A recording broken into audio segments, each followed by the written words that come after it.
Hi friends, good evening. ఏ ఎండ కాగొడుగు నవల చదువుకుంటున్నాం కదా. రచించిన వారు ఎం బాలగంగాధరయ్య గారు, చదువుతున్నది కరుణ సిరిమణి. మనం కథలోకి వెళ్ళిపోదాం. కేంద్ర ఎన్నికల సంఘం లోక్సభ ఎన్నికలకు తేదీలను ఖరారు చేయడంతో చిన్న పెద్ద రాజకీయ పార్టీలన్నీ తమ తమ ఎన్నికల వ్యూహరచనలో మునిగిపోయాయి. Lazarus, father Peterson, Edward, George మున్నగు క్రైస్తవ మత పెద్దలంతా చర్చిలో సమావేశమై తొలిసారిగా ఒక ప్రవక్త ఎన్నికల బరిలో దిగి విజయం సాధించాలన్న పట్టుదలతో ఏం చెయ్యాలా అన్న దీర్ఘాలోచనలో పడ్డారు. అన్ని రాజకీయ పార్టీల నాయకులు ఎన్నో ఎన్నికల్లో పోటీ చేసి ప్రజలను తమ మాయాజాలంతో మంత్రముగ్ధుల్ని చేసి ఓట్లను సంపాదించడం వాళ్లకు వెన్నతో పెట్టిన విద్య. ప్రజావాణి పార్టీ ఎన్నికల సంఘానికి విజ్ఞప్తి చేస్తే బాణం గుర్తును కేటాయించింది. ఈ బాణం రామబాణంలా ఓటర్ల గుండెల్లో సూటిగా గుచ్చుకుని వాళ్ల గుండెల్లో పార్టీపైన సానుభూతిని కలిగేలా మంట పెడుతుందో లేదో చూడాలి. లేకుంటే అధికార పార్టీ అభ్యర్థి చేతిలో ప్రజావాణి పార్టీ అభ్యర్థి లాజరస్ ఘోర పరాజయం చవి చూడాల్సి వస్తుంది. నందో రాజా భవిష్యత్తి అన్నట్లు అపర చాణక్యుని వంటి అధికార పార్టీ అధ్యక్షుడైన అంజయ్య ఎత్తుగడలతో తమ పార్టీ భవిష్యత్తు అంధకార బంధురంలో మునిగిపోతుంది. మొన్న లాజరస్ లోకసభ సభ్యునిగా బరిలో నించోవడానికి నామినేషన్ వేయడానికి ఎన్నికల అధికారి కార్యాలయానికి బయలుదేరితే తమ వెంట తండోపతండాలుగా జనం తరలి వచ్చారు. కానీ పోలీసు అధికారుల అనుమతి లేదంటూ వాళ్ళందరినీ దారిలోనే అడ్డగించారు. లాజరస్తో పాటు మరో ముగ్గురిని మాత్రమే ఎన్నికల అధికారి కార్యాలయానికి వెళ్ళడానికి అనుమతించారు. దానితో ఎన్నికలకు నామినేషన్ వేసిన తర్వాత బయటకు వచ్చిన లాజరస్ ఫోటోను నిన్న వార్తాపత్రికలో ప్రజలు లేని ప్రజావాణి పార్టీ అంటూ ప్రచురించారు. దానితో తమ పార్టీ ప్రజాబలం లేని పార్టీగా ప్రజల్లోనికి సందేశం చొచ్చుకుని వెళ్ళింది. ఇప్పుడు ఇలా ఉంటే రేపు ఎన్నికల ప్రచారానికి బయలుదేరితే పట్టుమని 10 మంది కూడా తమ వెంట వస్తారా?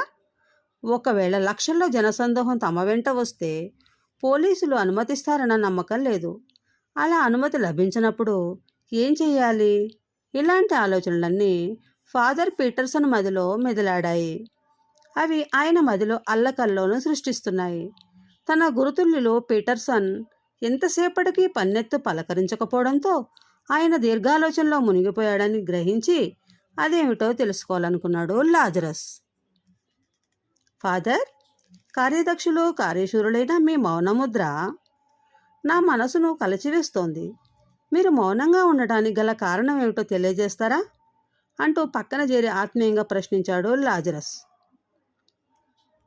మై డియర్ చైల్డ్, నా చింతంతా వచ్చే ఎన్నికల్లో మన ప్రజావాణి పార్టీ తన ఉనికిని చాటుకుని నిన్ను లోకసభ సభ్యునిగా చూడాలని, దానికి మన దగ్గరున్న అంగబలం అర్ధబలం సరిపోతుందా లేక అదనపు బలాలను ఎలా కూడగట్టుకోవాలన్నదే నా చింత అంటూ తన మనక్లేశాన్ని బయటపెట్టాడు ఫాదర్. దానికి ఇంత చింతెందుకు ఫాదర్? ఆ యేసు ప్రభువు మన పార్టీ విజయాన్ని కోరుకుంటే మన పార్టీ తప్పక విజయం సాధిస్తుంది. మనకు కావలసినంత డబ్బుంది. అవసరమైతే విదేశాల్లోని మన మతాభిమానులను నేను అడిగితే చాలు, ఎంతైనా మన పార్టీకి విరాళంగా పంపిస్తారన్న నమ్మకం నాకుంది. ఇక అంగబలం విషయానికి వస్తే పవిత్రను మన పార్టీకి మహిళాధ్యక్షురాలిగా నియమిస్తే ఆవిడపైన రెట్టించిన గౌరవంతో నియోజకవర్గం ప్రజల ఓట్లన్నీ మన ప్రజావాణి పార్టీకే సొంతమవుతాయి. అప్పుడు ప్రజలు ఎన్నికల్లో మనకు వేసిన ఓట్ల శాతం 70% పైమాటే. నేను సునాయాసంగా ఎన్నికల్లో లోకసభ సభ్యునిగా గెలవడం ఖాయం. తదుపరి ఎన్నికల్లో ఒక బృహత్తర ప్రణాళికను రూపొందించి మన పార్టీ తరఫున దేశవ్యాప్తంగా పోటీ చేస్తే లోకసభలో 400కు పైగా స్థానాలు రావడం ఖాయం. మన పార్టీ భారతదేశపు అధికార పగ్గాలు చేపట్టడం తథ్యం. కాబట్టి మన బంగారు భవిష్యత్తు నా కళ్ళ ముందు తారాడుతోంది. మీరు నిశ్చింతగా ప్రచారానికి తగిన ఏర్పాట్లు చేయండి అంటూ అభ్యర్థించాడు లాజరస్. మీకంత నమ్మకంగా ఉంటే ఇంతకంటే నాకు కావాల్సిందేముంది? రేపే నాంపల్లి దగ్గర ఉన్న గ్రౌండ్లో మన ఎన్నికల సభను ఏర్పాటు చేసి అందులోని పవిత్రను మన పార్టీ మహిళా అధ్యక్షురాలిగా ప్రకటిస్తాను. ఆ తరువాత మన పార్టీ సిద్ధాంతాలను ప్రజలందరికీ విన్నవించి వాళ్ళ ఓట్లను అర్థిస్తాను. మన ప్రభు మనకు వెన్నుదన్నుగా ఉండి మనలను గెలిపిస్తారని నాకు తోస్తోంది అంటూ ముక్తాయించాడు ఫాదర్ పీటర్సన్. ఓకే ఫ్రెండ్స్, మనం ఇక్కడ ఒక చిన్న విరామం తీసుకుందాం. మిగతా కథ నేను ఇప్పుడు చదివి వినిపిస్తాను. కథ నచ్చితే లైక్ చేయండి, షేర్ చేయండి, నా ఛానల్ సబ్స్క్రైబ్ చేసుకోండి ఫ్రెండ్స్. బాయ్. కరుణా సిరిమణి.